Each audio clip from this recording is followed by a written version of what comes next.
que podrían haber conocido en esta visita, ¿ya? Por lo menos lo vamos a tratar de ver a través de la pantalla.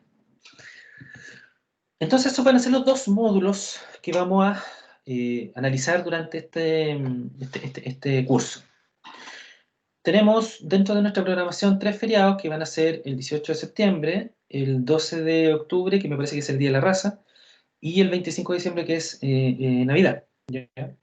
Dentro de esta programación se consideran días libres, ¿ya? Que lo vamos a analizar ahora. Lo primero es que nosotros dentro de esta calendarización tenemos considerado 2 talleres que van a ser talleres prácticos y que van a ser realizados durante la clase. O sea, nosotros vamos a iniciar la clase, vamos a iniciar el taller, va a ser finalizado al terminar la clase, va a ser entregado y va a ser evaluado, ¿ya? Y va a tener un porcentaje dentro de la evaluación final, que lo vamos a ver a continuación, ¿ya? Estos talleres son para medir los conocimientos hasta esta etapa intermedia, ¿cierto?, de este módulo, y que más o menos para tener una idea de cuánto es los conocimientos, cómo han ido adquiriendo los conocimientos, si hay algo en que reforzar, y si es que es necesario reforzar un poquito más algunas cosas. Y luego vamos a tener una prueba, que va a ser la prueba del módulo, ¿ya? Que en este caso está calendarizada para el 16 de octubre en primera instancia. Obviamente todo esto es manejable de partida. Es posible que tengan algún problema con la fecha, que tengan algún topón con otra prueba, o qué sé yo. Ahí lo vamos a ir analizando a medida que vayamos avanzando en la asignatura, pero la calendarización inicial es esta, ¿ya? Nos vamos a basar en esto para ir avanzando.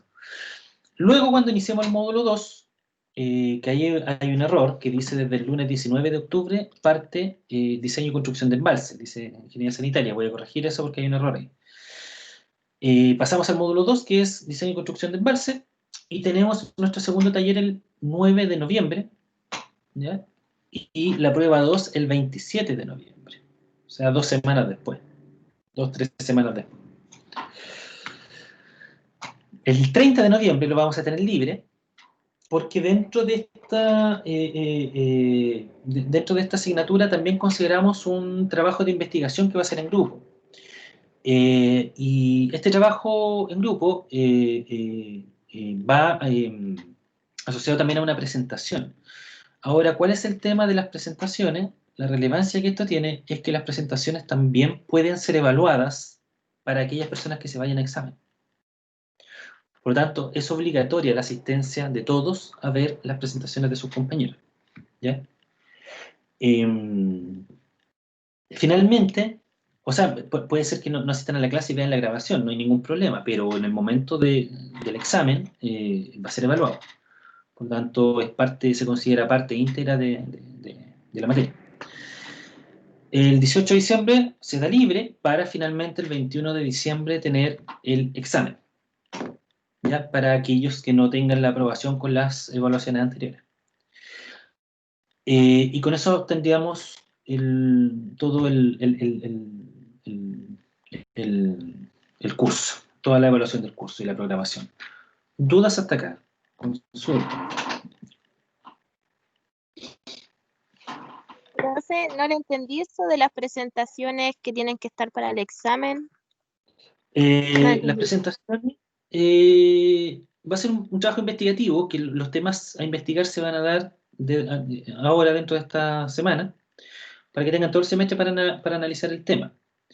Ese trabajo investigativo va a venir asociado a una presentación que se va a dar obviamente de manera remota, donde cada grupo me va a presentar el tema que le tocó. Sin embargo, todos el resto de los compañeros que no son parte de esa presentación, sino que son de otros temas, tienen que venir como oyentes a esa presentación. Si no pueden asistir por distintas razones, no hay problema, pueden ver la grabación. El tema es que es relevante que asistan o vean la grabación, porque eso en el examen va a ser evaluado. Cada una de las presentaciones, estos temas son súper relevantes, y son súper interesantes de conocerlo. Por tanto, como no puedo obviamente exigirle que vengan a las presentaciones, por lo menos puedo exigirle la parte del examen. Entonces, el examen va a considerar, además de la materia del módulo 1 y módulo 2, todas las presentaciones que se realicen, ¿ya? Tienen que conocer todos los temas de todas las presentaciones de todos los grupos. No sé si queda más claro ahí. Ah, Sí, profesora, sí. ¿Ya? ¿Y el porcentaje de cada evaluación lo va a dar ahora o todavía no? Bueno, ahora bien, dudas primero con respecto al programa. No sé si alguien ve alguna fecha que está errónea o que hay algún feriado que no vi. Profe, parece que la clase del 14 de ahora de septiembre parece que van a dar toda la semana en la U. Ya, me lo imaginé. Ya. Si es Parece. así, si es así, continuamos con la programación, ¿no? Igual. Por último, a lo mejor podríamos retrasar el taller una clase. Pero vamos avanzando de esa manera. Me imagino que la semana del 18 va a ser libre. Y también Sí. hay que considerar que lo más seguro es que a mediados de este semestre también den una semana libre de descanso. Pero eso no está todavía confirmado. Por lo tanto, hay que avanzar nomás, hay que programar igual. Si hay semanas libres o lo que sea más adelante, si es la semana del 18 y otra semana más adelante, nos vamos reorganizando nomás, ¿ya? Por eso dejamos los días de enero como locura en caso de que tengamos algún retraso. Pero yo creo que no vamos a tener problema. Yo creo que vamos a terminar el ramo en diciembre de todas maneras, aunque tengamos estas semanas de para. ¿Ya? No sé si hay alguna consulta, duda u observación.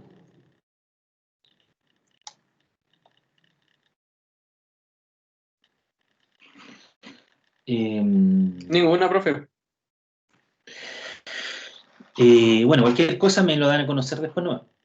Con respecto a las evaluaciones, eh, la nota para aprobar la asignatura va a ser de un 4, ¿ya? Pero va a ser con una exigencia del 60% para las pruebas, ¿ya? Para las evaluaciones en general. Va a ser con una exigencia del 60%. El método de evaluación va a ser el siguiente. Cada una de las pruebas, son 2 pruebas, una por módulo, va a tener un peso de un 30%. Entonces, por tanto, las 2 pruebas van a tener un peso de la nota final de un 60%, 30 y 30. Los 2 talleres tienen un peso de un 7,5% cada uno, ¿ya? Con lo que tenemos un 15% de la nota final en base a estos 2 talleres que vamos a realizar, ¿ya? O sea, tenemos 30 por prueba, tenemos un 60%, más 7,5 por taller, tenemos un 15%, tenemos un 75%. Por tanto, el trabajo investigativo más la presentación va a tener un porcentaje dentro de la evaluación de un 25%, de la nota final, perdón. Y con eso complementamos el 100%. O sea, tenemos 30 de prueba 1, 30 prueba 2, 7,5 taller 1, 7,5 taller 2, 25 trabajo investigativo. Ese trabajo investigativo va a consistir en un informe que les voy a entregar a ustedes las características que va a tener este informe, eh, qué es lo que se pide y cuáles son los temas que vamos a tratar. Y va a venir, como les comentaba, asociado de una presentación que se va a dar de manera remota. Cada grupo la cantidad de compañeros que tenga este grupo van a exponer en virtud de una presentación que van a tener, y va a ser parte íntegra de esta nota, ¿ya? Ahí vamos a ver, voy a ver el trabajo investigativo, cuánto aporta el informe y cuánto aporta la presentación. Finalmente, para aquellos que no tengan una nota de aprobación 4, que les dé rojo el promedio, en base a lo anterior, el examen va a tener un 40% sobre la nota final de relevancia, ¿ya? O sea, si ustedes tienen una nota que se va en examen, por ejemplo, con un 3,5, ese 3,5 se multiplica por un 60% y la nota del examen por un 40%, y esas dos notas sumadas tienen que dar sobre el 4 y con eso aprueban la asignatura, ¿ya? Como dice ahí, el examen va a incluir la presentación de todos los grupos en el trabajo investigativo. Por lo tanto, es relevante que aquellas personas, que todos, ojalá todos participen para que puedan tener los conocimientos que van a entregar sus compañeros en cada una de las presentaciones, que son conocimientos más acabados de los temas que nosotros vamos a tratar en los módulos, ¿ya? La idea es que yo voy a tratar los módulos de una manera un poquito más superficial, por así llamarlo, ¿ya? Un poco más general, y en los trabajos investigativos se va a analizar a fondo estos temas.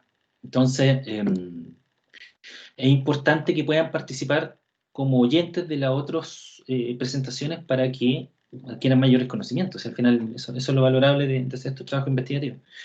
Y es bastante importante que puedan participar, porque es como cuando uno va a las presentaciones de las memorias de título de los compañeros, o ustedes que hacen, no sé si ustedes hacen memoria de título, no estoy claro, uno ve el conocimiento de lo que el compañero investigó, entonces son bastante interesantes y sirven harto después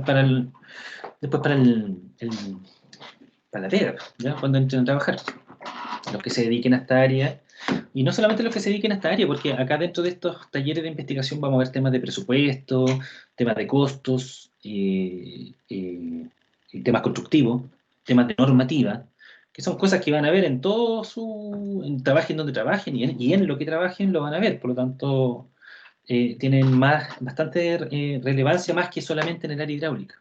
¿Ya? Por eso los invito a que participen de esa etapa, todos. Eso. ¿Queda claridad con respecto a las evaluaciones?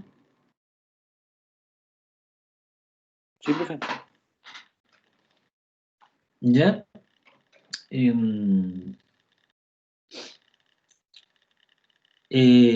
Como les digo, ustedes ya están bastante avanzados en su carrera.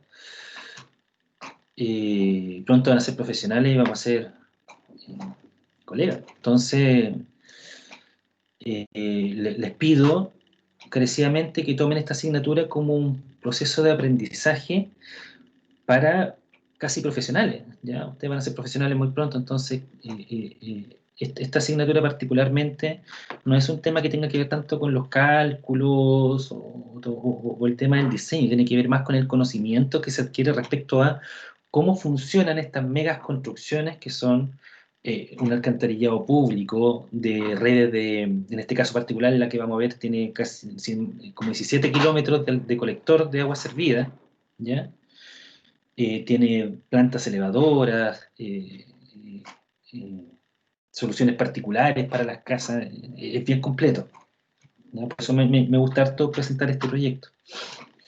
Y después vamos a ver embalses, que yo creo que todos tienen claro de lo que estamos hablando cuando hablamos de embalses, pues, o sea, son construcciones gigantescas, ¿no?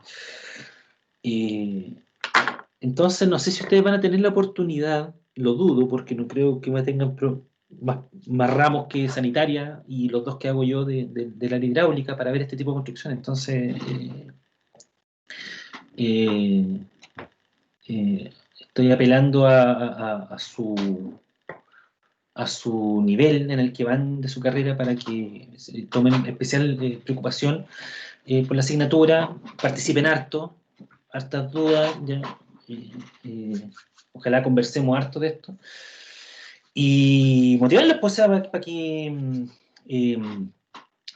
les vaya bien, pues si la idea es que les vaya súper bien en este curso y en todos los otros que tienen, pues, y puedan aprender harto, si ese es el principal interés, pues, ya poder traspasarle a ustedes los conocimientos, ya me salgo de la teoría y de los cálculos, de los regímenes supercríticos y todo ese show y pasamos ya a pega, ¿ya? A ramos de pega.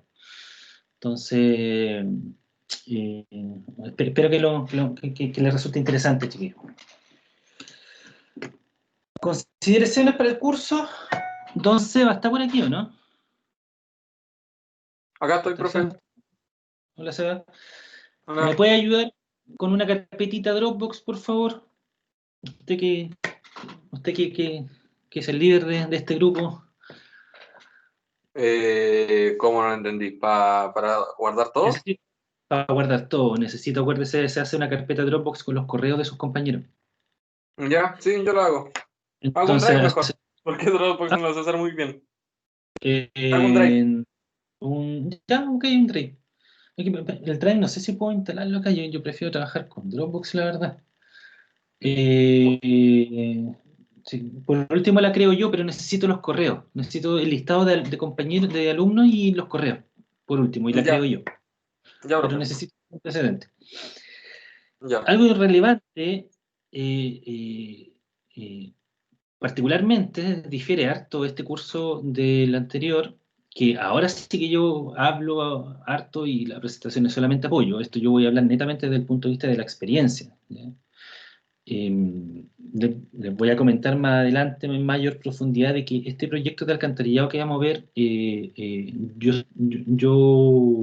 que estoy viviendo en Talca, que lo estamos llevando a cabo, eh, realizamos una consultoría, diseñaron el proyecto, lo presentamos al Mideso, lo financiaron y ahora entra a ejecución.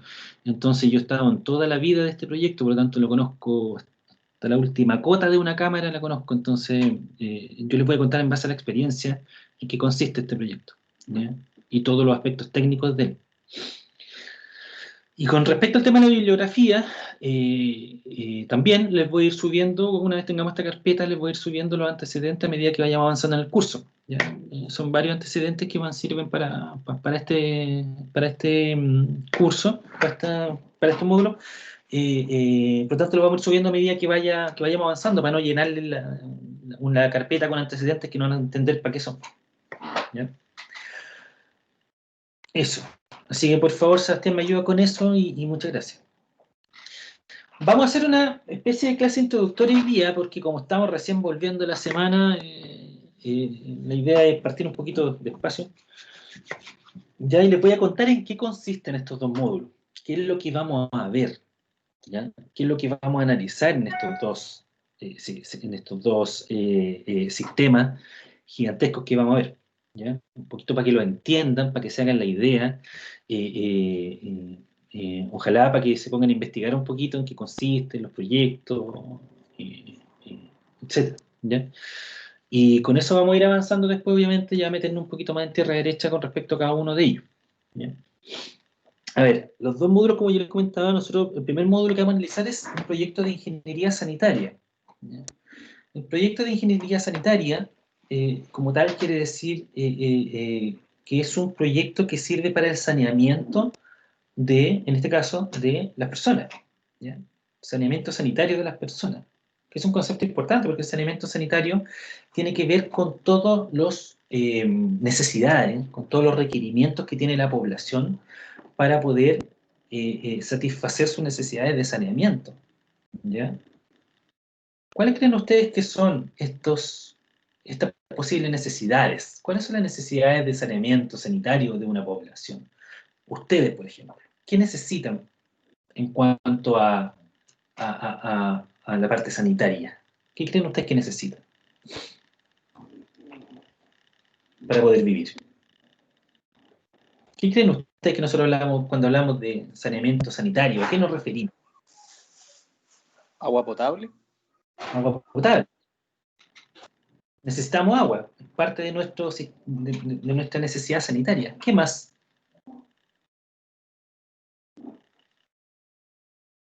¿Qué más creen ustedes? ¿Alcantarillado? Alcantarillado, ¿cierto? Nosotros vamos a consumir el agua potable y después la vamos a transformar en aguas servidas. Que a todo esto, no quiero faltar el respeto a nadie, pero es aguas servidas de algo que se sirvió. El agua se sirvió. No es aguas hervidas como mucha gente piensa, ¿ya? Es servidas, por si acaso. Porque créanme que hasta el día de hoy hago pruebas y no explico esto pensando que lo doy por entendido todo el mundo y de repente me encuentro con las aguas servidas en más de una prueba. Entonces, estas son aguas servidas, ¿ya? Agua potable y alcantarillado. Agua potable y aguas servidas. AP y AS. ¿Qué otra cosa más parte del saneamiento sanitario de una casa, de una persona? ¿Creen ustedes?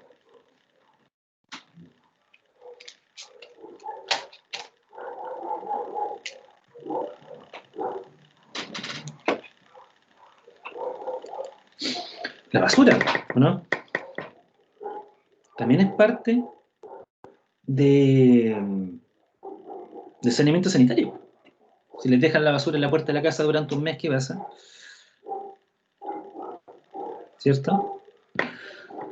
Entonces, la necesidad de saneamiento sanitario proviene de todas las necesidades que tiene la comunidad, que tiene la gente para satisfacer sus necesidades, ¿cierto?, de servicios sanitarios básicos, agua potable, alcantarillado, basura, ¿cierto? Salud pública también es parte de la necesidad sanitaria de la comunidad, ¿ya? Entonces, cuando nosotros hablamos de ingeniería sanitaria, nosotros lo que estamos haciendo es, ¿qué creen ustedes que es cuando hablamos de ingeniería sanitaria?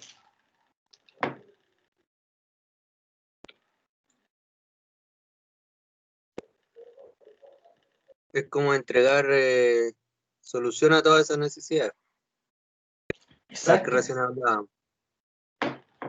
Exacto, ¿cierto? Es cómo proyectar, en este caso, las soluciones para la comunidad. O sea, la gente necesita agua potable. Entonces la pregunta que un ingeniero se hace es, ¿cuál sería? ¿Cuál es la pregunta que un ingeniero sería? Si alguien necesita agua potable. ¿Cómo brindar ese recurso? ¿Cómo se lo llevo, po? ¿Cómo le llevo agua potable a la casa? ¿Cierto? Ahora es más fácil entregar agua potable a la gente que llevarse el agua servida. ¿Por qué creen ustedes que es más complejo llevarse el agua servida de la gente? ¿Por qué creen que es más complicado hacer esa ingeniería? Porque puede contaminar. Sí, claro, puede contaminar, pero más allá de eso. Porque no viene siendo solo líquido. Es que, claro, es parte del contaminante, digamos. Pero desde el punto de vista de llévenlo a hidráulica, llévenlo al ramo de hidráulica. ¿Por qué creen, les voy a hacer la misma pregunta, pero llévenlo a hidráulica, ¿por qué creen que es más difícil llevarse el agua servida que llevar el agua potable a una casa? Piensen Porque son distintos tipos de cauces, ya que uno va con presión y el otro es a cauce abierto. son distintos tipos, ¿cierto?, de escurrimiento. Un tipo de escurrimiento es en base a presión y el otro tipo de escurrimiento es gravitacional. Entonces, cuando yo tengo agua a presión, que en este caso es el agua potable, ¿cierto?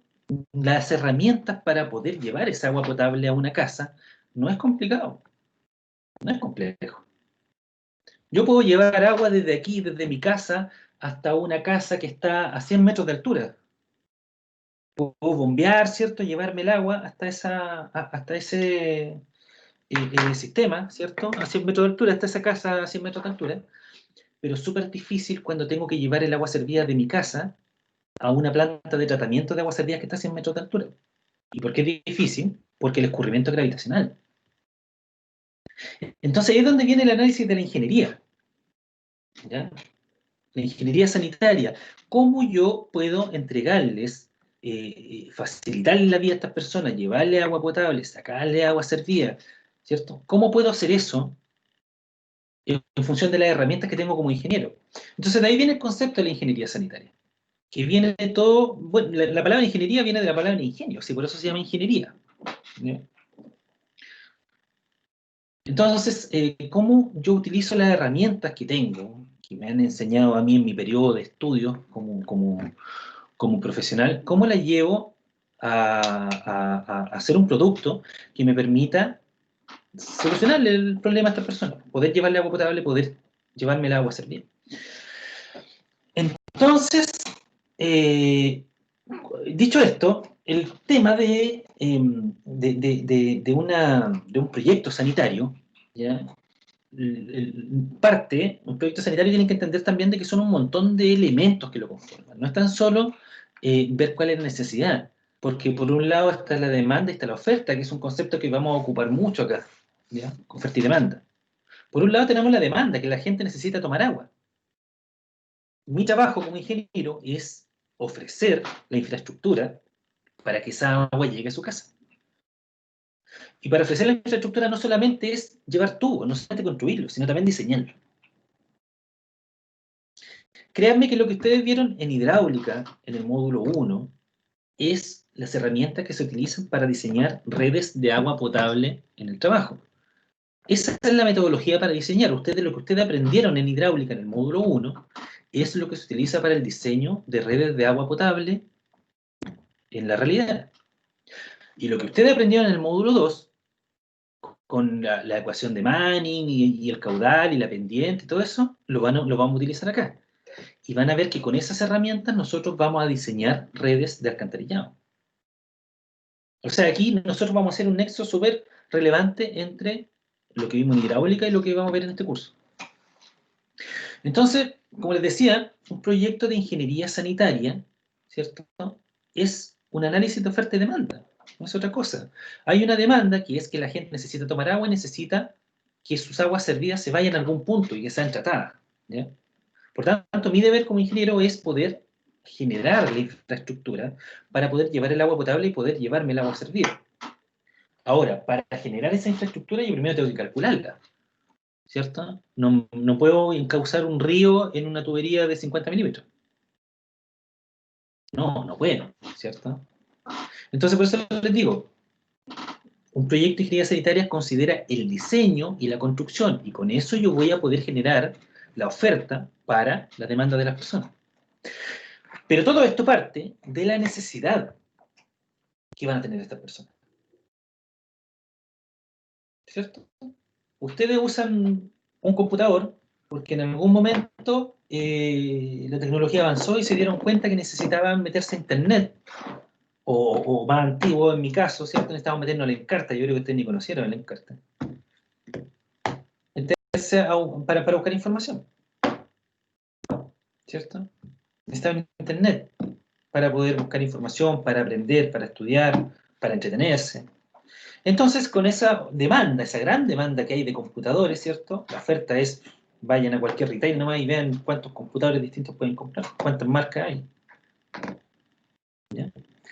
Todo lo que se genera en la vida es en base a oferta y demanda, todo. Todo es una demanda y siempre hay alguien que está dispuesto a ofrecer para solventar esa demanda. ¿Ya?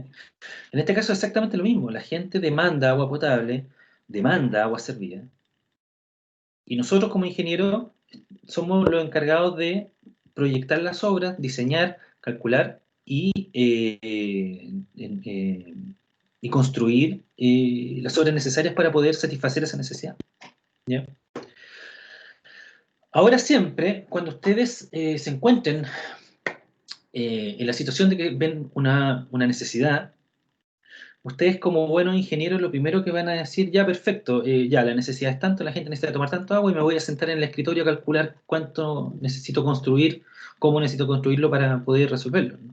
Inmediatamente no es eso lo que se debe realizar, sino que como buenos ingenieros ustedes no se van a llegar y sentar a calcular. Ustedes lo que van a hacer, lo primero, es analizar cuáles son los recursos que existen disponibles. Díganme un recurso importantísimo, hay varios. Nómbrenme qué se les ocurre, qué se les tiene en la cabeza, recursos importantes para llevar agua potable a una casa.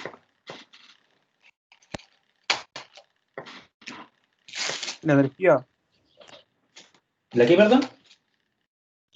Energía. ¿Qué energía? Dependiendo porque hay varias, pues. Pero es que hablemos de recursos. En este caso la energía es una consecuencia pero hablemos de recursos. ¿Qué recurso es importante para poder llevar agua a una casa?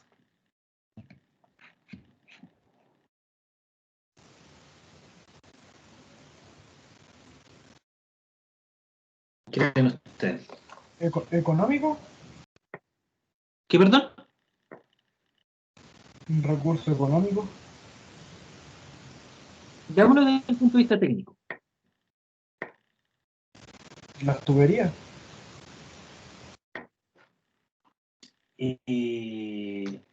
Tubería, una Terreno. bomba. Chiquillo, ¿qué es lo básico para poder llevar agua a una persona, a una casa? La presión disponible. ¿Perdón? La presión disponible. La presión disponible. ¿Qué me dijo por allá, Isaac? Bueno, yo me refería a la presión en general porque aparte de la disponible se puede ejercer más presión. Chiquillo, pero como recurso. recurso. Aquí sálganse un poquito de la hidráulica. Yo le estoy diciendo aquí que es aquí algo más macro. No es tan solo el cálculo, la construcción, aquí hay cosas más grandes. ¿Ya? Cuando yo hablo de recursos, ¿cierto? Cuando utilizo la palabra recurso, ¿cuál es un recurso básico para poder llevar agua a una casa? ¿Una bomba? Más básico todavía. Agua, po. Como bien dice Juan Pablo, me imagino. Agua, po. Ese es el recurso, po. Y no es tan fácil, no crean que es tan sencillo decir, esa casa necesita agua, ya voy a llevarle agua. Tienes que encontrar una fuente. Y para encontrar una fuente de dónde van a sacar el agua, no es tan fácil. Porque piensen, no sé dónde vive cada uno de ustedes, pero yo vivo acá cerca del líder, vivo cerca de la Católica, de la universidad. ¿De dónde sacarían agua ustedes para llevarme, para traerme a la casa, que no sea obviamente la red de Nuevo Sur? ¿De dónde me sacan agua? Que es el problema inicial que tuvo también todas las sanitarias, ¿no? ¿De dónde sacamos el agua? ¿Entienden? Entonces, hay una necesidad. La necesidad es tomar agua. Pero yo tengo que analizar los recursos que tengo disponibles. Tengo que analizar perfecto. Para llevarle agua a una casa, tengo que saber dónde encontrar el agua. ¿De dónde sacarla? Y hay distintas metodologías y que es parte también de los trabajos que vamos a hacer, ya que van a hacer ustedes, en un trabajo grupal. ¿Cuáles son las posibles fuentes que tengo para sacar agua? Hay distintas formas, distintas fuentes y hay distintas formas de sacar agua. Están la pasa subterránea o está el escurrimiento superficial. Yo puedo sacar agua de ambas. Incluso puedo hacer agua de agua servida. Puedo hacer agua potable de los residuos de los vertederos, de la basura. Yo puedo potabilizar el agua de la basura. ¿Ya? O sea, todo el percolado que queda de la basura, que se comprime a presión bajo tierra, se coloca en una malla abajo, que eso se hace, ¿ya? Y ese percolado después se trata y se deposita en un cauce natural. Pero se puede transformar en agua potable. O sea, hay distintas fuentes. Obviamente nosotros no recurrimos a eso porque nosotros, por suerte, como en este país, tenemos o relativamente tenemos una cantidad de agua para generar agua potable bastante suficiente. ¿Ya? Ahora cuando nosotros, de hecho, en agua potable a nivel nacional, no sé si ustedes han leído un informe, tal vez no, sería bueno a lo mejor compartírselo. Un informe, no recuerdo en este momento quién lo realizó, pero hay varios institutos gubernamentales que están metidos en esto, y varios privados, que hicieron un análisis acerca de la escasez hídrica en Chile. Y dentro de ese análisis, que es gigantesco, se determinó que lo que los chilenos consumimos en agua potable significa un 2%, 1,5 o 2% de la producción de agua dulce a nivel nacional. O sea, de toda el agua dulce que está dando vueltas en el país, un 2% se utiliza para consumo, directamente para las personas. Un 56%, si mal no recuerdo, es para las forestales.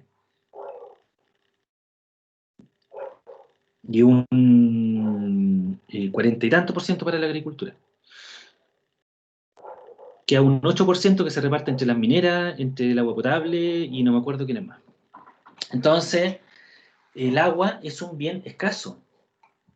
Nosotros tenemos mucha agua, la tenemos a nivel nacional, en prácticamente todas partes tenemos agua potable, pero esa agua está destinada para el servicio de dos grandes empresas, por así decirlo, que va a ser la empresa de la agricultura y la empresa de las forestales. Entonces no es tan fácil encontrar una fuente de agua. ¿Ya? Y eso es solamente uno de los problemas que conlleva el tema de los proyectos sanitarios. Chiquillos, si en algún momento me quieren interrumpir porque algo les resulta interesante o quieren preguntarme algo, me interrumpen. Eso es el saqueo, dice José, perdón. Entonces, ese es uno de los recursos que tengo que analizar para llevar agua potable. En el caso del alcantarillado también tengo que analizar otro tipo de recursos. ¿Cuál es un recurso relevante para el alcantarillado, por ejemplo? ¿Creen ustedes? ¿Qué pasa con el agua servida? ¿Cuál es un recurso importante que necesito?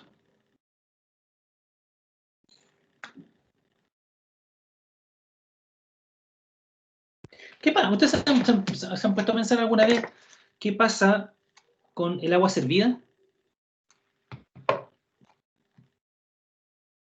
¿Dónde va a terminar el agua servida?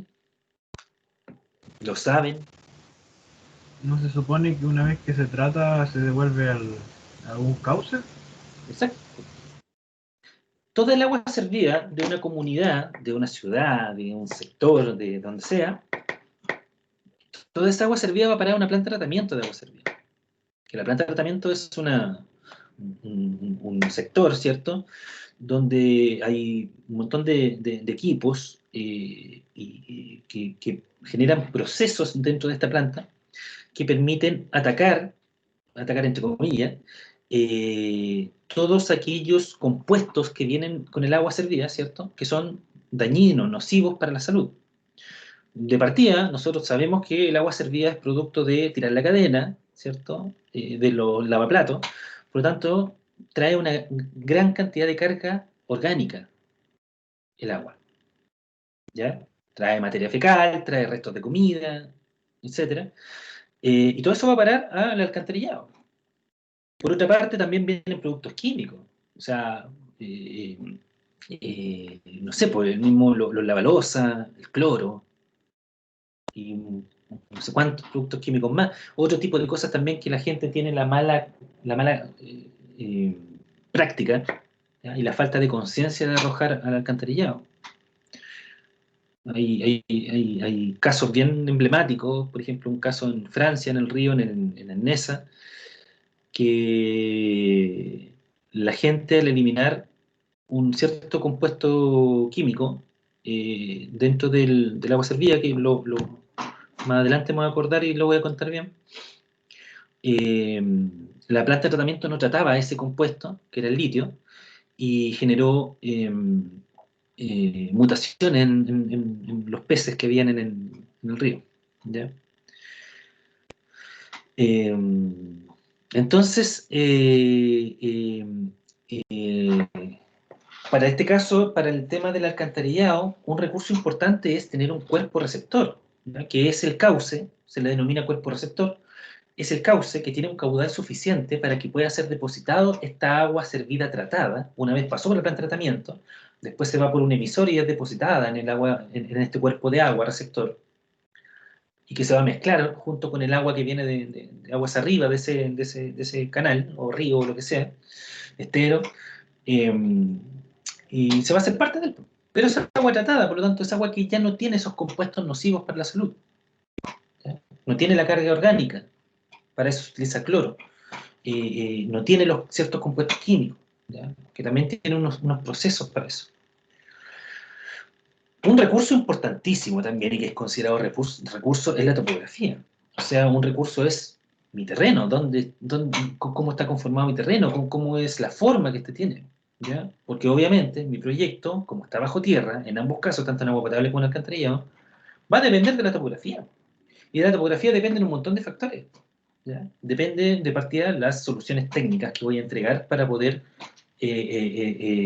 proyectar esta solución sanitaria, ¿cierto? Y por otro lado, voy a tener cuánto me va a afectar directamente los costos, ¿ya? Porque obviamente la ubicación de estos tubos, ¿cierto?, de agua potable, de alcantarillado, me va a generar movimiento de tierra. Los movimientos de tierra van a venir de la mano directamente de la topografía. Entonces, yo tengo que analizar cuál es el problema, cuál es la demanda, la necesidad de la gente, y con ello voy a analizar qué recursos tengo disponibles. Junto con ello, después voy a entrar a la etapa de estudio, y aquí ya voy a avanzar un poquito más rápido porque esto es materia ya más de análisis, y que lo vamos a ir viendo junto con las presentaciones siguientes, ¿cierto? El estudio, yo ahí, perfecto, yo tengo mi necesidad de la gente, analizo cuáles son los recursos que tengo disponibles, y me meto de cabeza a estudiar esto. ¿Cuánta gente necesita el agua? ¿Cuánta agua necesitan?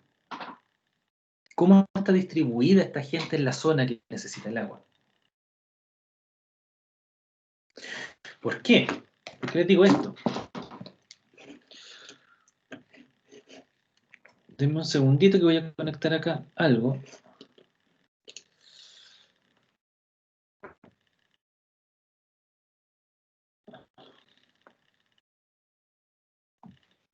A ver si es que puedo duplicar esta pantalla.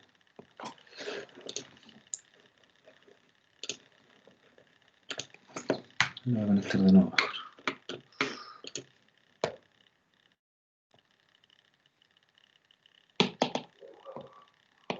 Esta no me deja conectar. Ya, bueno. Porque parte del estudio, lo que tengo que analizar, que esto se le denomina la ingeniería básica, ¿ya? Voy a tratar de solucionar esto para poder dibujar. Parte de lo que necesito es identificar primero a cuántas casas necesito llegar, cómo necesito llegar, ¿cierto? Porque me va a afectar directamente sobre mi alternativa de solución, ¿ya? Sobre el diseño de ingeniería que voy a hacer. O sea, yo propongo el diseño de ingeniería, pero para eso tengo que verificarlo. Y para verificar ese diseño de ingeniería, tengo que hacerlo con, eh, eh, con, con, con cálculo. Y los cálculos van a depender de los recursos. Entonces, todo esto viene de la mano. Parte una necesidad, se analizan los recursos, luego se diseña. ¿Vale? Y una vez yo hago mi estudio, analizo mi comunidad, cómo está conformada. De hecho, tengo hasta que, en el caso de los proyectos rurales, tengo que realizar un levantamiento de la comunidad, ¿ya? Tengo que encuestarlo. Y una vez ya realicé mi estudio y sé cuánto necesitan, cuánta agua servida ellos necesitan evacuar, ¿ya? Genero mi proyecto de ingeniería de detalles, que es el proyecto como tal, que es lo que se va a ejecutar después, ¿ya? Y luego pasa la última etapa, que es lógicamente la ejecución, cuando se construye lo que yo definí en papel, ¿ya? Eso es el ciclo de vida del proyecto, ¿ya? Que en estricto rigor no es un ciclo, porque un ciclo sabemos que es algo que parte de un punto y vuelve al mismo punto. Pero es o la curva de vida que también se le llama, ¿ya? No sé si hay dudas con respecto a eso, chicos. Profe, con Dígame. respecto al cuerpo de agua que dice usted que llega, en caso de no haber eso, ¿dónde llegaría el agua? En el caso del agua servida, ¿Sí? tiene que haber. Tiene que haber siempre un cuerpo receptor. Siempre. Siempre. Profesor, Hay distintas metodologías para poder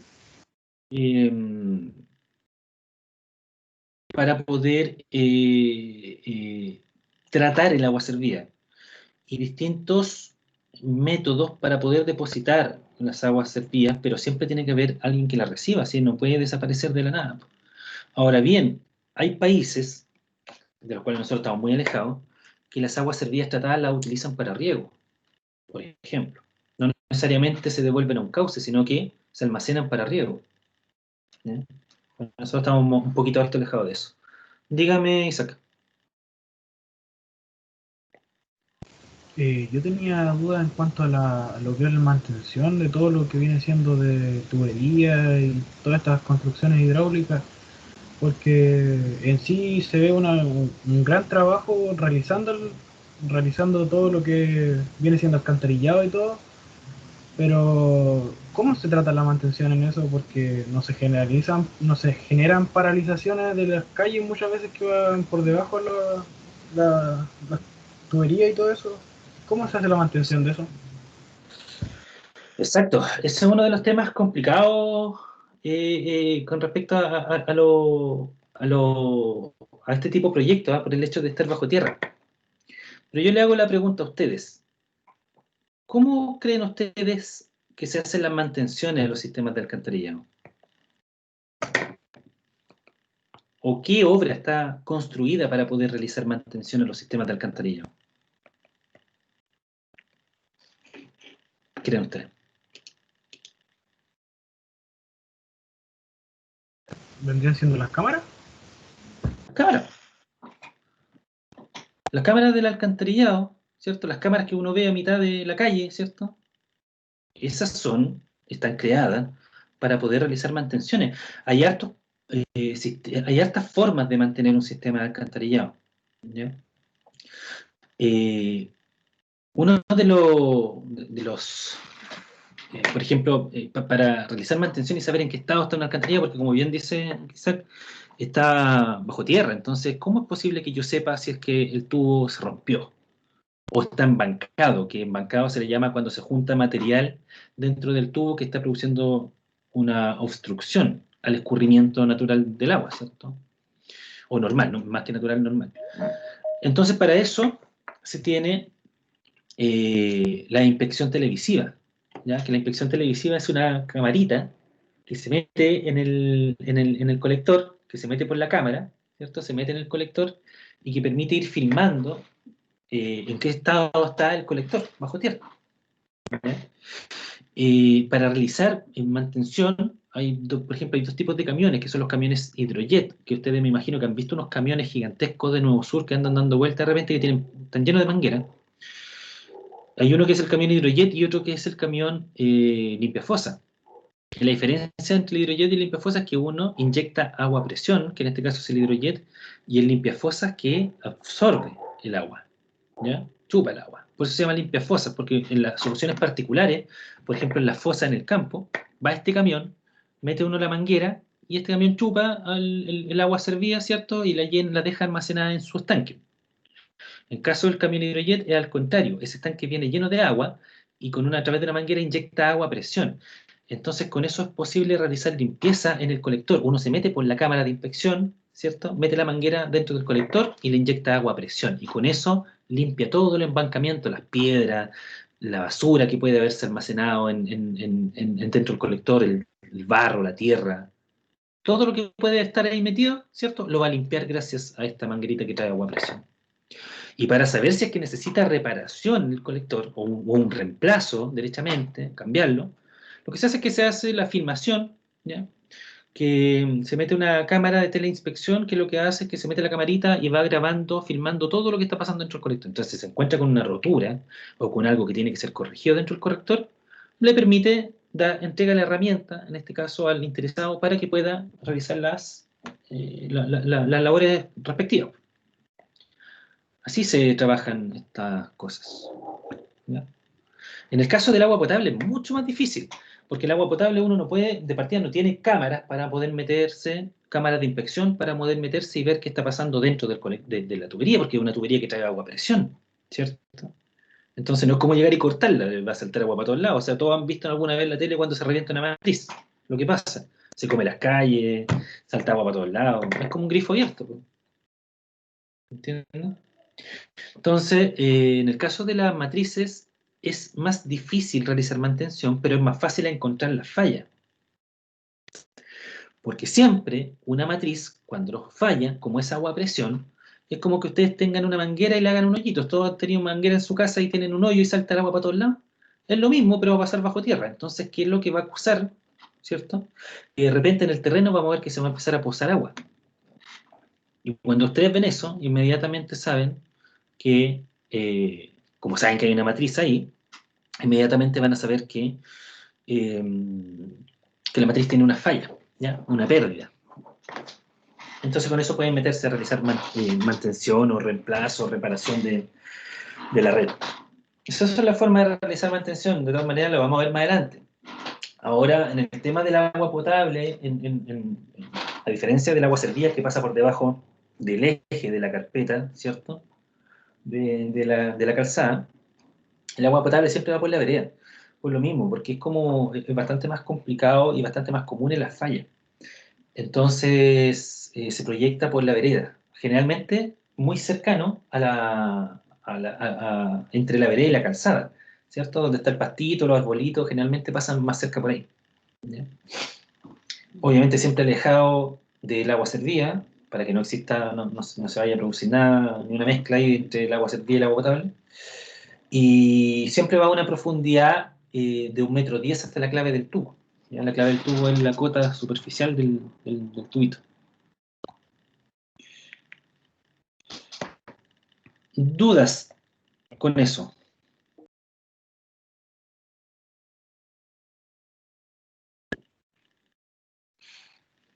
Muchachines. Consulta. Ninguna en lo personal, profe. Profe, Ya. Dígame. solo por curiosidad, ¿usted conoce como algún desastre que se haya producido, así como el que nos contaba, que se mezclaba la agua, como para investigarlo? Como lo que nos decía el sitio. A ver, cuando reventó una matriz, no me acuerdo el año, reventó una matriz en Valpo, en un cerro. ¿Fue en Valpo, en Viña? Me parece que fue en Valpo. Reventó una matriz hace unos 8 años atrás, de haber sido, 6 años, que era una matriz gigantesca y que pasaba por la falda de un cerro, y el cerro produjo una luz. Eso es de investigar. Pero en realidad estos proyectos de agua potable y alcantarillado tienen que pensar de que, o sea, no te van a generar un desastre natural, para nada. Un embalse sí. Un embalse puede arrasar pueblos completos cuando rompen las presas. Pero el alcantarillado agua potable no, o sea, más daños materiales, no más que eso. ¿Ya? No sé si se ve ahí la herramienta de dibujo, ¿no? ¿La pueden ver? Sí, profe, sí se ve. ¿Ve? Bueno, dentro de la normativa, ¿cierto? El agua potable, a ver, lo voy a buscar aquí. Supongo que esta es la línea de cierro, que la línea de cierro es donde comúnmente van las rejas de las casas, ¿ya? O sea, para aquí, para adentro estaría entonces la casa, ¿cierto? Ese sería como el antejardín. Aquí tendríamos la vereda, ¿cierto? Vereda. Aquí supongamos que tenemos una zona verde, ¿ya? Donde están los arbolitos, no sé. Y aquí tendríamos la solerilla. De la solerilla, ¿cierto? Parte la calzada con una inclinación, ¿cierto? Una cierta inclinación que generalmente, no sé si hay otro valor, pero que yo recuerde es de un 2%, que eso es irrelevante para esto, pero está como por dentro, ¿no? La solerilla de la vereda al frente, la área verde, vereda nuevamente y el cierro del frente de la casa. Entonces, generalmente, o intentan que las redes de agua potable vayan, aquí estoy dibujando, obviamente, este es un corte transversal, ¿ya? Vayan más o menos bajo la vereda o lo más posible en esta parte verde, ¿cierto? Que tienen generalmente las casas entre la vereda y la calzada, acá está la calzada. Y van siempre a 1,20 m hasta la clave de la tubería. La clave, como les dije, es la cota superior del tubo, ¿ya? La cota más arriba, por así decirlo, ¿ya? Esa es la clave de la matriz en este caso, porque esto es agua potable, así que esa sería la clave matriz, ¿ya? Y la normativa dice que desde la cota de terreno hasta la matriz tiene que tener 1,20 m, o sea, 1,10 m, perdón, ¿ya? Mientras que el agua servida, ¿cierto? Generalmente los colectores de agua servida van por el medio del eje de la calzada. O sea, si ustedes miran, salgan después, ¿cierto? Vayan a ver a la calle y van a ver una tapita aquí, en el eje de la calzada. Generalmente están en el eje. Hay veces que también van a los costados, ¿cierto? Pero son los casos los menos, ¿cierto? Generalmente van por el eje de la calzada. Y aquí hay una cámara que la vamos a ver más adelante, no me voy a meter mucho a analizar esto, ¿cierto? No, en realidad va así. Hay una CI, que es una cámara de inspección de alcantarillado, ¿ya? Y donde pasa el colector por aquí abajo. Colector de aguas servidas o AS, ¿ya? Y eso está a una cota que es variable, porque el colector de agua servida es gravitacional, por lo tanto se comporta como un canal, como un río, o sea, el escurrimiento se produce gracias a la acción de la gravedad. Por lo tanto, tiene una pendiente y el agua siempre se va a mover en dirección de ese gradiente, ¿cierto? De la pendiente.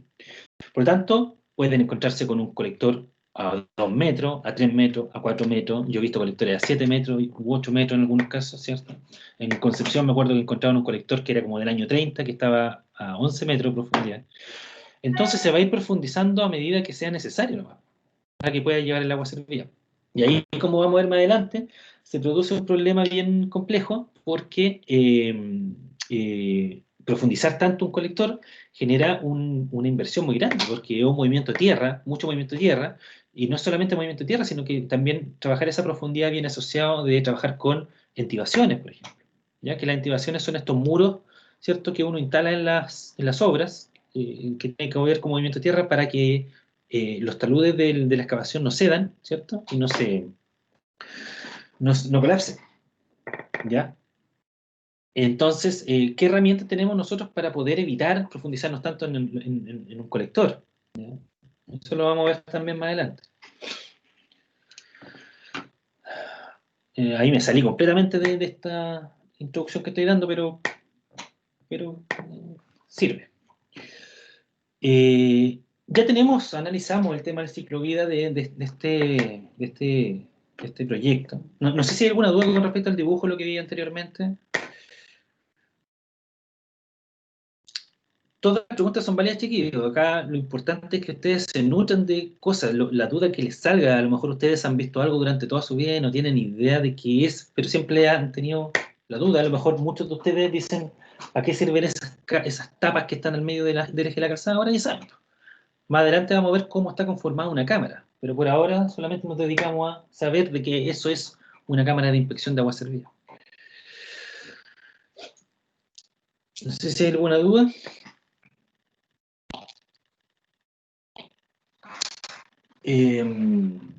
Entonces, como les comentaba, luego, cuando nosotros analizamos ya en detalle la etapa de estudio, ¿cierto? Particularmente este proyecto de alcantarillado, más adelante también lo vamos a ver, pero partió en el año 2008. Y este proyecto se alcanzó a ejecutar, tiene una versión 1, por así decirlo. Se hizo un diseño de ingeniería, se ejecutó, entre medio hubo terremoto, hubo varios problemas constructivos y problemas de diseño del proyecto. Cuento corto, la empresa se botó a quiebra, dejó el proyecto botado y el proyecto está ejecutado en un alto porcentaje, más del 90%. Y ahí quedó, botado. Plata invertida del Estado, botada. ¿Ya? Sí, demanda por aquí, demanda por allá, da lo mismo. La cuestión es que quedó un proyecto mal ejecutado y quedó bajo tierra. Entonces, como parte de este estudio que se tuvo que realizar, ¿ya? Antes de evaluar la solución para las personas, se tuvo que evaluar qué es lo que estaba construido y si eso que estaba construido servía, cosa de poder reutilizarlo en esta segunda versión del proyecto, que es la que vamos a ver nosotros, ¿ya? Porque eso es lo interesante también de este proyecto, que este proyecto viene a dar solución definitiva a un proyecto que ya se ejecutó y que quedó mal ejecutado. Acá, chiquillos, esto es tan sencillo, más que sencillo, no es la palabra. Esto es tan frágil que como son puras pendientes los colectores para poder llevar el agua servida, basta que en algún momento, piénsenlo así, miren. Vamos a ver una vista en planta. Tenemos una casa, otra casa, otra casa, otra casa. Vamos a hacer una solución súper sencilla. Y aquí hay una planta de tratamiento de agua servida. Por tanto, el agua servida que sale de esta casa va a empalmar con el colector que está en la calle. ¿Ya? Todas las casas van a empalmar con el colector que está en la calle. Entonces, ese primer tramo de colector va a traer una cierta caudal de aguas servidas, que va a ser el caudal de aguas servidas asociados a la casa 1. Pero luego este segundo tramo de colector, ¿cierto? Va a ser el caudal de aguas servidas asociado, voy a dibujar acá que esto fuese la casa 1, 2, 3 y 4. Va a ser el caudal de aguas servidas asociado a la casa 1 más la 2. en este tercer tramo va a ser el caudal de aguas servidas asociado a la casa 1 más 2 más 3, ¿cierto? Y este último tramo de colector va a llevar un caudal de agua servida, ¿cierto? Un caudal de agua, 1 más 2 más 3 más 4. Todas las 4 casas. Entonces ustedes comprenderán que a medida que más casas se van incorporando, va a ir aumentando el caudal de agua servida. Por lo tanto, si yo miro el perfil transversal del colector, ¿cierto? Para una casa a lo mejor yo llevo esa cantidad de colector lleno con agua, para 2 casas a lo mejor llevo esa cantidad, para 3 casas puedo llevar esa cantidad, para 4 casas puedo llevar esa cantidad. Pero si yo no diseño bien esto, puede ser que después al incorporar otra casa, llene el colector de agua servida. Y al llenar el colector de agua servida, lo que se va a producir es que la capacidad del colector no va a ser suficiente para poder transportar todo el agua servida que le estoy llevando de todas esas casas. ¿Y qué va a pasar?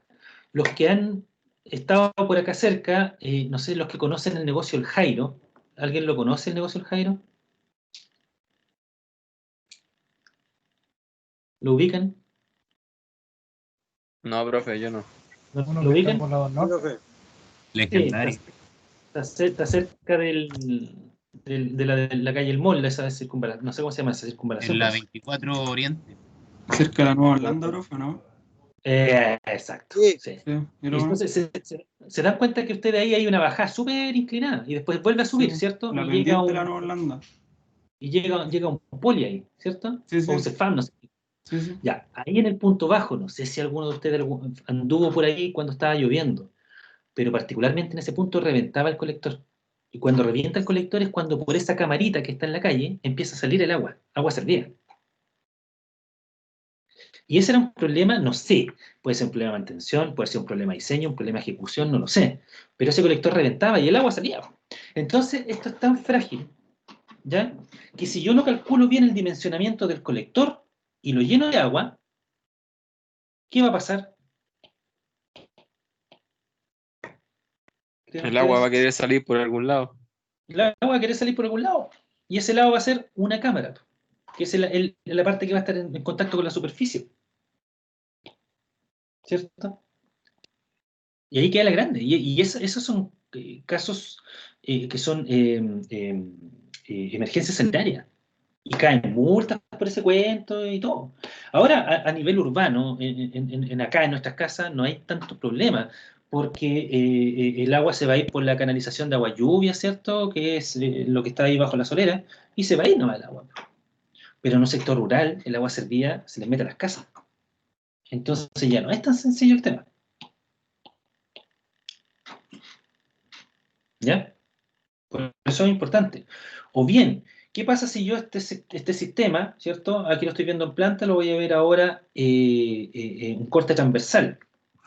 Yo digo, ya, perfecto, acá está mi planta de tratamiento. ¿Qué pasó aquí? No sé qué pasó. ¿Con mouse puedo dibujarlo? No, tampoco. Pienso un poquito. Ya. Ahí está mi planta de tratamiento de agua servida. ¿Ya? Y lo voy a ver como un perfil longitudinal ahora. ¿Cierto? Aquí estaba la casa 1. La casa 1 va a llegar a mi colector y el colector tiene una pendiente para allá. ¿Cierto? Entonces puede ser que después, en esta cámara de inspección, aquí hay una cámara de inspección, aquí hay otra cámara de inspección, en esta cámara cambie la pendiente. Aquí tengo otra cámara de inspección y aquí yo puedo cometer un error en la construcción, por ejemplo, adrede o no, da lo mismo, ¿cierto? Y puede ser que yo haga esto. ¿Y qué estoy haciendo ahí?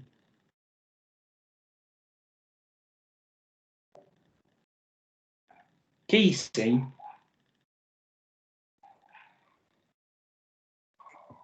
Realizó un cambio de pendiente brusco. Lo dejé en contrapendiente.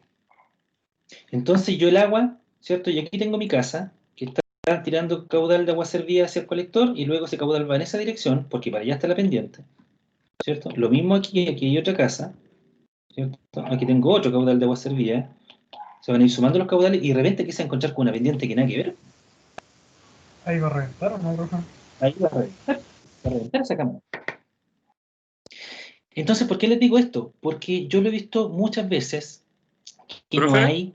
no hay, déjeme terminar, Sebastián, le doy la Sí, palabra sí, al tiro. Que no hay una rigurosidad de parte del que está ejecutando el proyecto en cuanto a las cotas, en respetar las cotas del proyecto. Y muchas veces yo me he encontrado con tramos de colector a contrapendiente, de proyectos que se están construyendo, que todavía no están funcionando, pero que cuando empiecen a funcionar, ¿qué va a pasar? El agua no va a avanzar, se va a estancar. Entonces ahí es la relevancia de la rigurosidad de quien está ejecutando esto. Que los encargados de construirlo van a ser ustedes.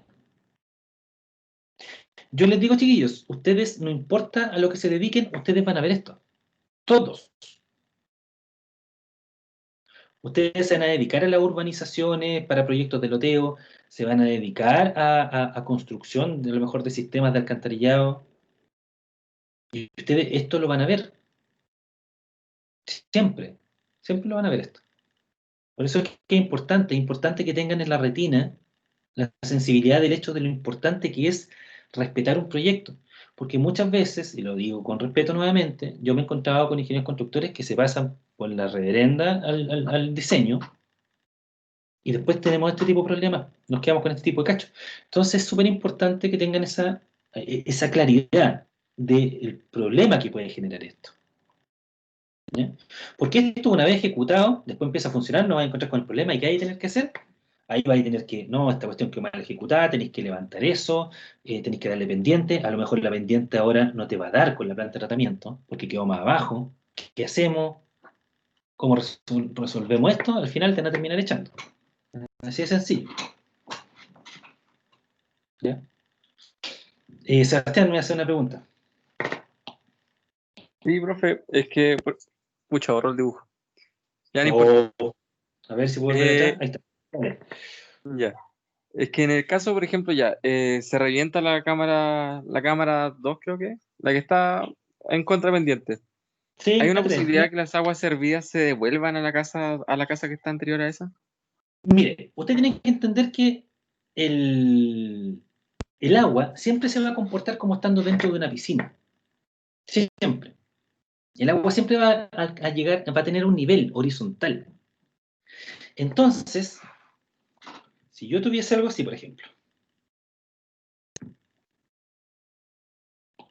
cámara de inspección 1, cámara de inspección 2, cámara de inspección 3.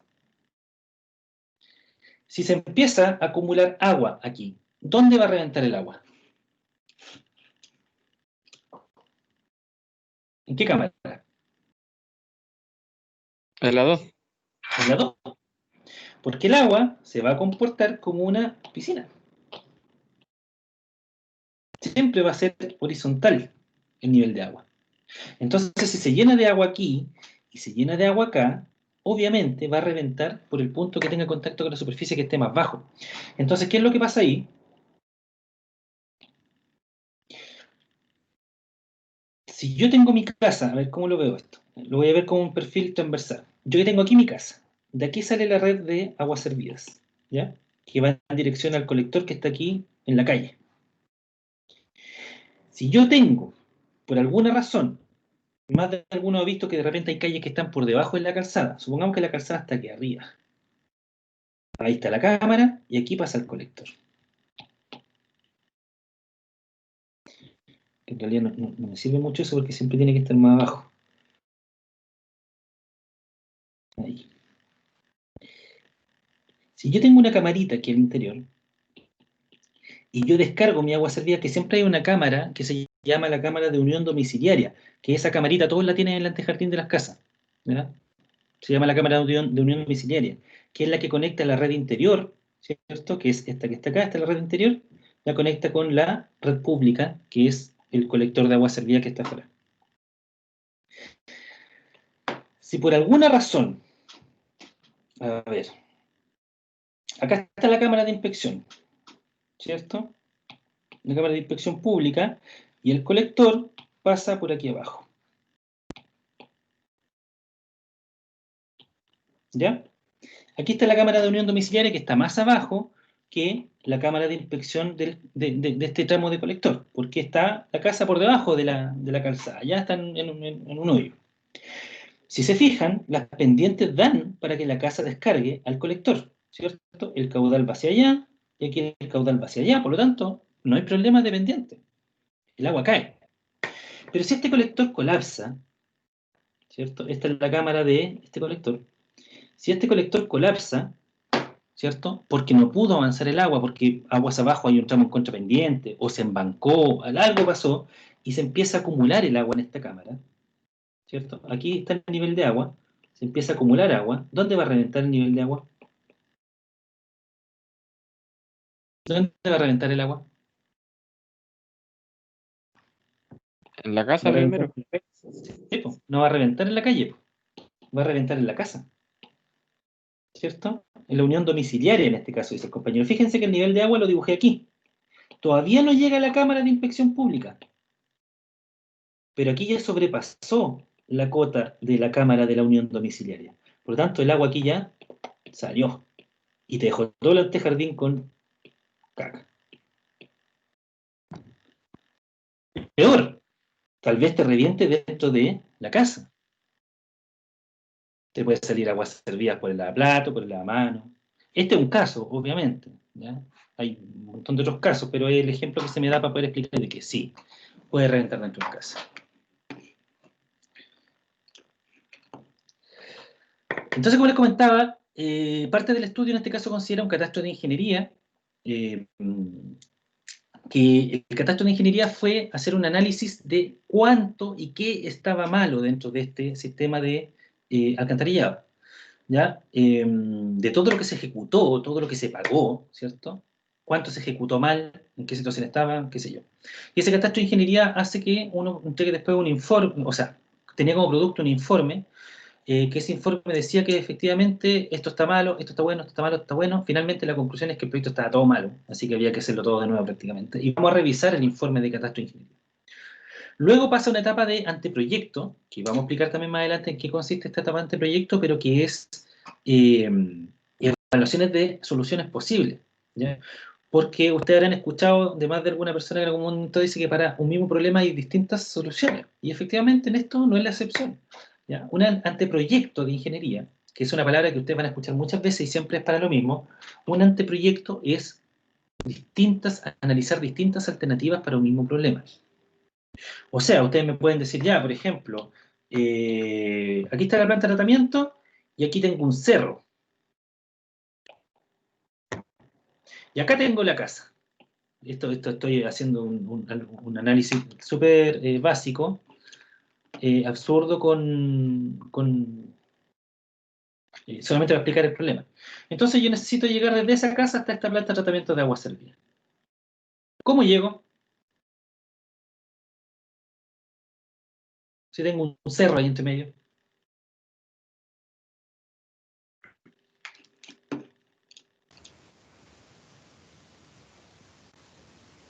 Rodeando el cerro. Rodeando el cerro.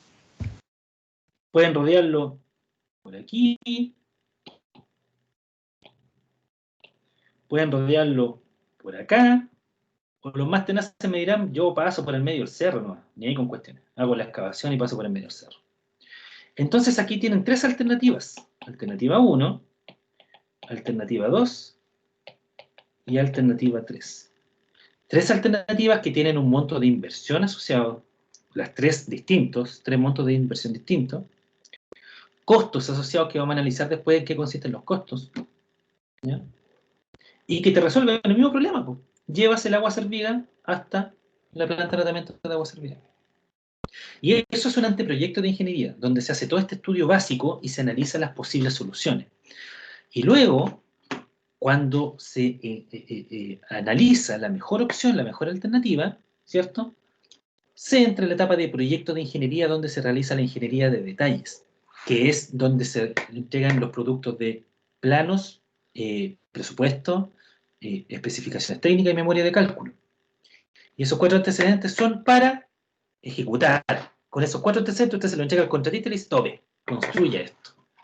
Y en base a esos planos, el contratista va a construir. Por otra parte, también vamos a ver el tema de los requisitos sectoriales, que los requisitos sectoriales, acá lamentablemente, como es un proyecto público, no es tan solo lo que nosotros nosotros definamos como ingeniería, ¿cierto? No tan solo así como ya hacer el proyecto y está listo, ejecútelo. ¿Qué creen ustedes que son los requisitos sectoriales? ¿Qué creen ustedes que es lo que nosotros no hemos tenido en consideración aquí, cuando nosotros hablamos de los terrenos, de los servicios? Nosotros aquí hemos hablado de ingeniería hasta ahora, pero ¿qué más falta para poder construir un proyecto de este tipo?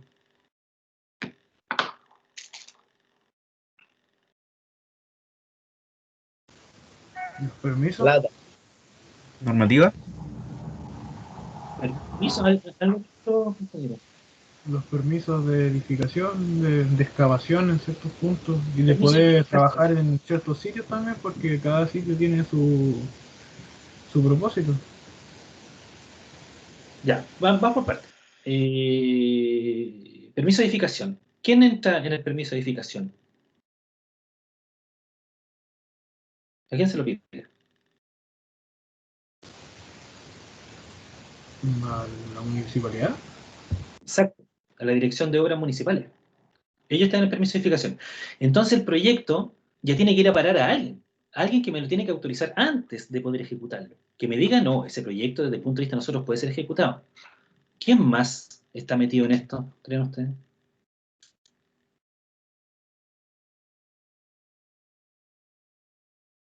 ¿Necesito preguntarle a alguien más, pedirle permiso a alguien?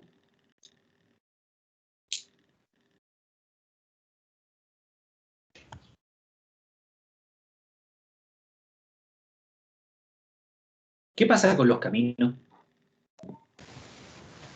La vialidad. En el caso del sector rural, la movilidad. ¿Qué pasa si estoy en el sector urbano? ¿A quién tengo que pedirle permiso en el sector urbano? ¿En Serviu o en Dirección de Obras Públicas o no? Servio. Los caminos urbanos son propiedad de Servio, o mejor dicho, más que propiedad, son de administración de Servio, y los caminos rurales, ¿ya?, son de vialidad. Ahora también puede darse de que sean algunos que sean de tuición municipal, o hay caminos que son de privado, derechamente. ¿Ya? Entonces, si yo, como este es un proyecto público, voy a ir por la red pública, no voy a pasar por terrenos de privado, para mis redes, ¿cierto? Pero tengo que pedirle permiso a alguien. Pues entonces, si voy a ir paralelo a la carpeta, a la ruta CH115, si voy paralelo a la ruta CH115, ¿a quién le tengo que pedir autorización? ¿A quién le tengo que presentar el proyecto para que me dé el visto bueno? La CH115, ruta internacional. A vialidad. A vialidad. Y ahí es donde voy con el tema de los servicios. A eso se le llaman los servicios públicos. Tengo que pasar, ya hemos nombrado a la dirección de obra, a vialidad. Puedo a lo mejor pasar, voy a tener que pasar por el medio de un canal. Voy a tener que hablar con los canalistas, pedirle permiso a los canalistas. A lo mejor voy a pasar por una red cercana o voy a tener una interferencia, que se le llama, con una red de agua potable que es de Nuevo Sur. Voy a tener que pedirle permiso a Nuevo Sur. Porque este proyecto pasa eso. ¿Me siguen? Entonces, no es tan solo la parte técnica. También hay una parte administrativa, de gestión, donde hay que pedir autorización a ciertos servicios para poder para poder ejecutar mi proyecto. Y por otro lado también tengo los terrenos, y los terrenos es un tema importante. Porque yo, para poder tener esta planta de tratamiento, para poder yo construir esta planta de tratamiento, ¿cierto? Lo primero que necesito es comprar el terreno.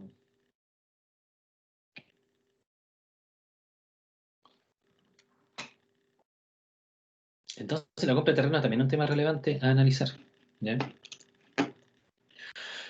Entonces el proyecto, junto con los requisitos sectoriales, me entregan a mí el producto para poder, con ese producto, poder solicitar financiamiento para mi proyecto, porque no se pierdan nosotros aquí vamos mezclando cosas, el proyecto de servicio público con cuestiones de privado, de Nuevo Sur y todo el cuento, que es un privado, sector rural, sector urbano, pero no se pierdan del foco de que este proyecto que nosotros vamos a trabajar, yo aquí estoy hablando de lo general, cuando nos metamos a lo específico del proyecto, vamos a hablar del proyecto del sector público, ¿ya?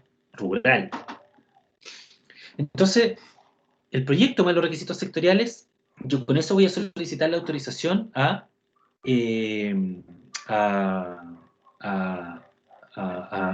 más que la autorización, voy a presentar mi proyecto al Ministerio de Desarrollo Social, que va a ser lo encargado de evaluarlo desde el punto de vista técnico-económico para poder financiarlo.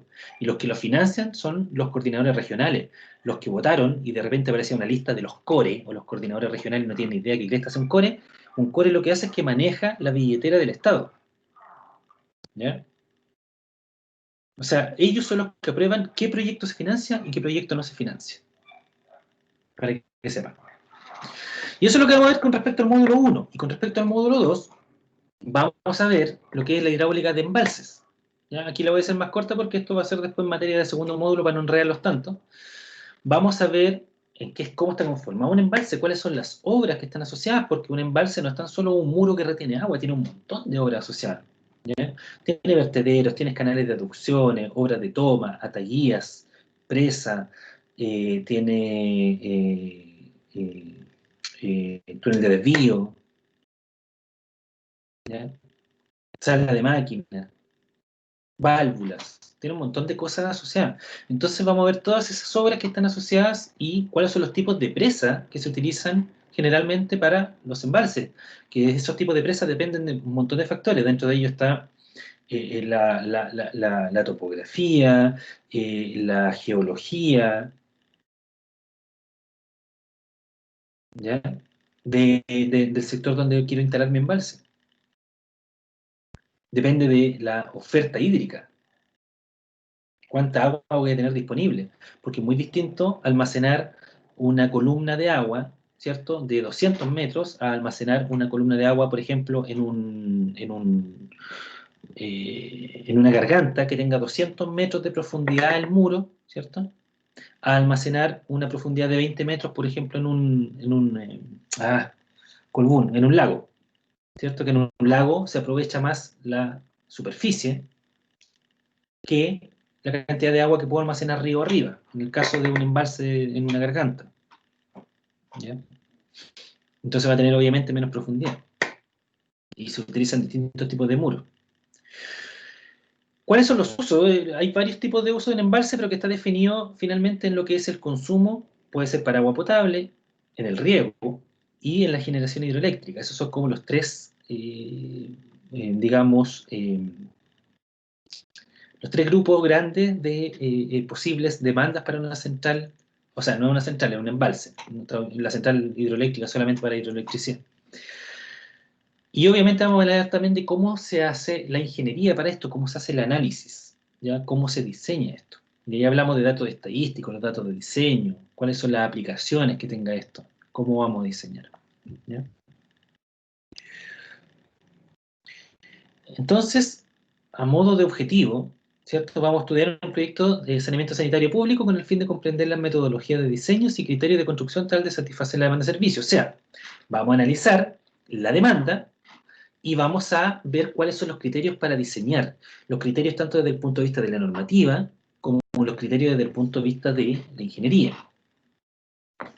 ¿Qué hacer frente a los problemas? Yo lo que quiero es satisfacer la necesidad. Se me van a generar 100 problemas. ¿Cómo soluciono esos 100 problemas? Hay algunos que te lo soluciona la normativa, hay otras que te soluciona el cerebro de cada uno, y hay otras que es una mezcla entre ambos. Y por otro lado, comprender la conformación y funcionamiento de un embalse mediante la realización de análisis estadísticos y de ingeniería para el cálculo de la infraestructura asociada a su diseño. La gran diferencia que hay entre el módulo 1 y el módulo 2 es que yo puedo estar mucho más cerca de la realidad de lo que pasa en el módulo 1. Porque yo puedo decir, perfecto, la gente consume en promedio tanta agua, por lo tanto, tanta agua en promedio me va a entregar como agua servida. Por lo tanto, yo ya tengo una noción de cuánta agua es la que voy a estar trabajando en mi sistema. Pero piensen en un embalse. Piensen que dijeron que el año 2020 iba a ser un año seco. ¿Y qué fue lo que pasó? Entonces, si yo diseño mal un embalse, ¿qué es lo que va a pasar? Si es que me equivoco en una proyección, porque son proyecciones de la cantidad de agua que voy a tener como oferta, la cantidad de agua que va a llover, que va a haber como de hielo, que eso es lo que finalmente me va a generar los caudales, que van a llegar esos caudales en algún momento al muro, por lo tanto se van a acumular en el muro. Entonces,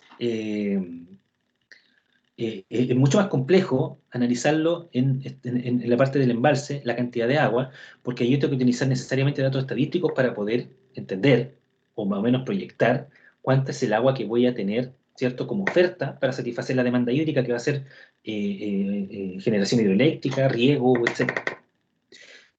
Dudas, chicos, hasta acá.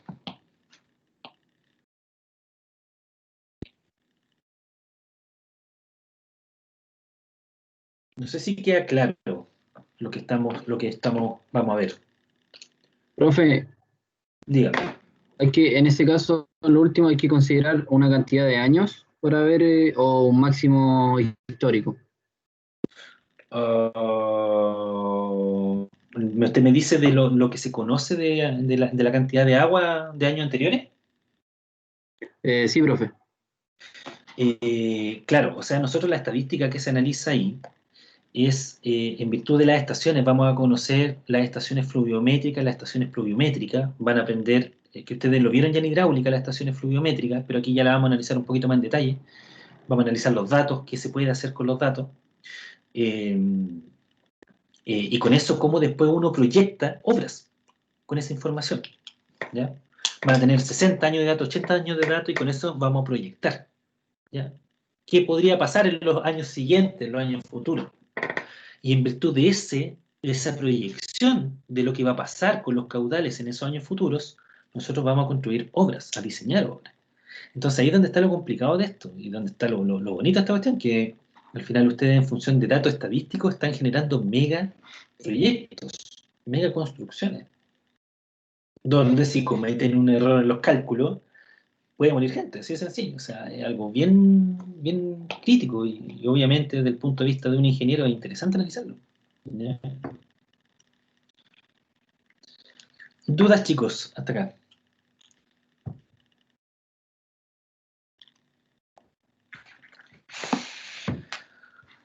Consultas. No, profe, ninguna. ¿Lo dejamos hasta acá entonces? La verdad que quería hacer menos clase por lo mismo que les decía al inicio, que la idea era hacerla un poco más suave la cuestión, y al final me terminé tirando casi las 2 horas igual. Pero es que no, es interesante este tema, por lo menos para mí. Ojalá también pueda transmitir ese interés a ustedes. Es súper interesante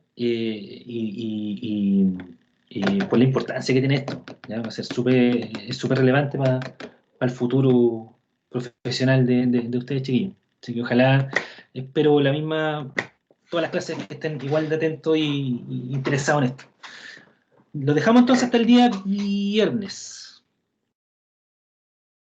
¿Ya? Bueno, Eso. profe. Gracias a todos. Seba, espero Chao, profe, que esté bien. Gracias, que estén muy bien. Nos vemos el viernes, chicos. Vale, profe. Chao, profe, nos Cuídense. vemos. Chao, gracias.